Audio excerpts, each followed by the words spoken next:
A huge story out of Washington this week. Hillary Clinton was grilled by Congress about her role in the Al-Qaeda attack on the U.S. consulate in Benghazi, Libya.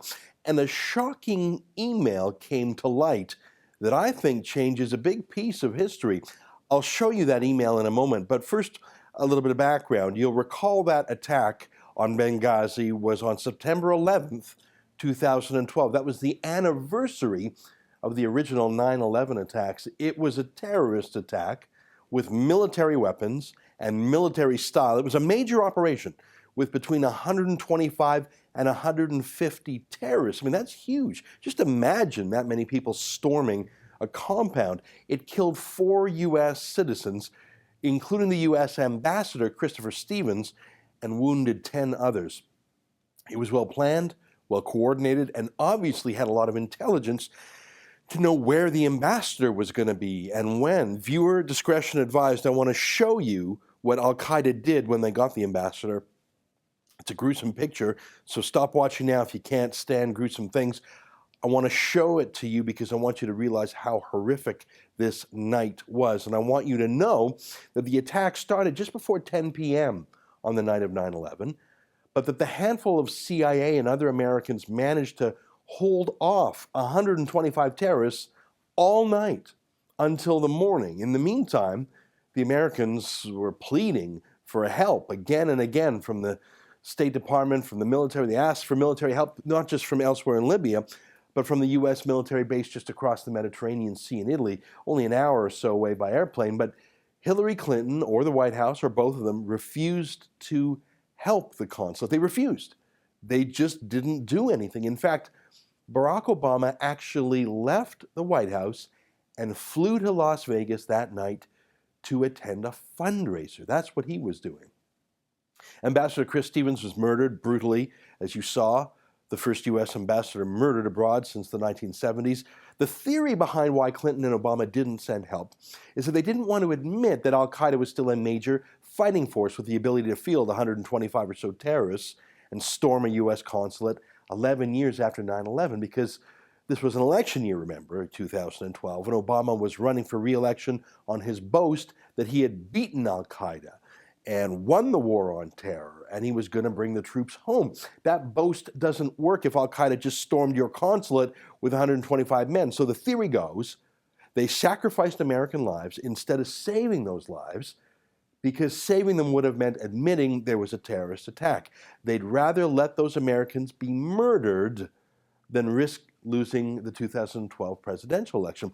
And indeed, Hillary Clinton went out the next day and for days thereafter claiming that it was not a terrorist attack, but rather a spontaneous protest by some regular old Libyans who were mad at the United States because someone in the United States had made some YouTube video that insulted Islam, and I guess a lot of people in Libya were watching YouTube together or something.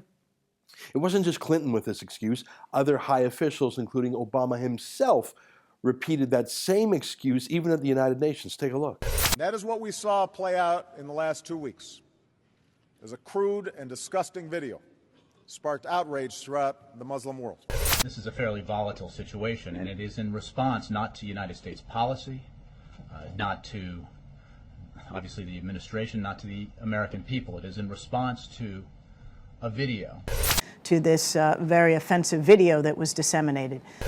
The U.S. actually arrested and jailed the YouTube filmmaker just to keep up the ruse. Well, Obama was reelected, and for nearly 4 years, Clinton has maintained the pretense that she genuinely thought it was some anti-YouTube film protest. And anyways, as she told Congress last time, who cares? The fact is, we had 4 dead Americans. Was it because of a protest, or was it because of guys out for a walk one night who decided they'd go kill some Americans?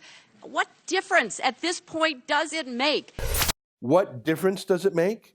Well, it makes all the difference. Did Clinton let 4 men die by not sending military reinforcements all night in order to maintain the fiction that Al-Qaeda was defeated so Obama could be reelected?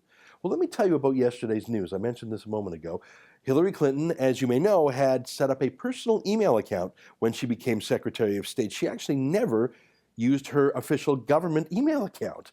the secure one. She set up a homemade email address, hrod17@clintonemail.com. Seriously. And she had a homemade email server in some closet. Now, that's illegal, by the way. Not only did it violate U.S.